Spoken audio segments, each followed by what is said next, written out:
Hi, Adam. This is Catherine Mary Stewart. Thank you so much for the cameo request. You asked me about The Last Starfighter and Night of the Comet and what my experiences were on those. Those were two of the first movies that I did in Los Angeles. In fact, they were the first two movies I did in Los Angeles. I was doing Days of Our Lives when I got The Last Starfighter, and then I got Night of the Comet after that. Both were terrific experiences, honestly. What a great way to be introduced to Hollywood, frankly. The Last Starfighter was such a sweet, intimate little film about these, all American kids that sort of face the same problems as everybody else does.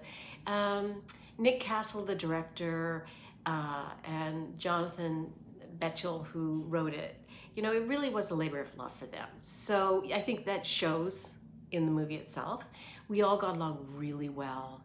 It was a really nice set to work on. You asked about what was the funniest scene.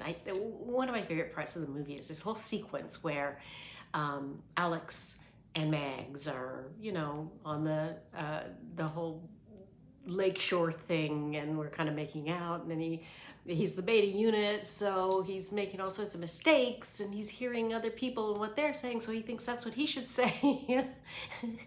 And then the alien comes and shoots him, and because I don't believe that he's trying to explain who he is, and I don't believe him, and this little squirt of green comes out, and he goes, see? I love that. I'm sure we had to do that one several times because we were all cracking up. And then rushing to the truck and jumping in the truck. I love the whole adventure of like speeding to get to the, that little pod before the alien takes off, and he tells me to jump, and I'm like, what?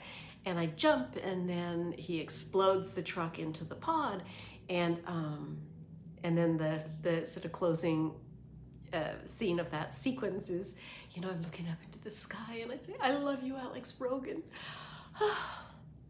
It makes my heart flutter to this day. Another really amazing thing or experience, I guess, was, Robert Preston and I didn't have any scenes together, and we were never on the set at the same time either, which is kind of unusual, but we were doing some pickup shots at the studio after the main shoot was complete. And when I arrived in the afternoon, he was just leaving. He'd been there in the morning, and he was just leaving, and he was introduced to me, and he took my hand and he kissed my hand, and he was just one of those people that glowed, iconic actor, just a beautiful human being. You could just tell he was so sweet. He sort of had this gold aura around him, and I swore I'd never wash my hand, but you gotta wash your hand eventually. So it was a terrific experience, and like I said, we all got along, and I really feel like Lance Guest and I are still good friends today. I think you see that on the screen. Also, Night of the Comet, really low budget. I call it guerrilla filmmaking because we were just sort of out there, this scrappy unit of trying to shoot this little movie,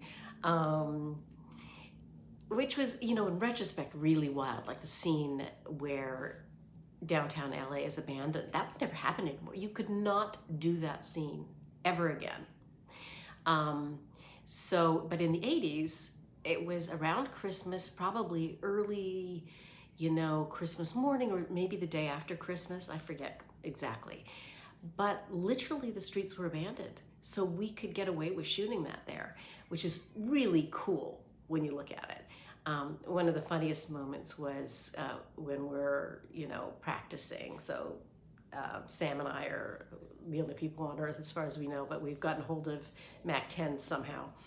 And of course our father has taught us how to shoot them. So we're practicing shooting into an abandoned car, and in the movie, in reality, the Mac 10s kept, stopping. They would just clam up, and we couldn't shoot. They wouldn't shoot the bullets, or the blanks in this case.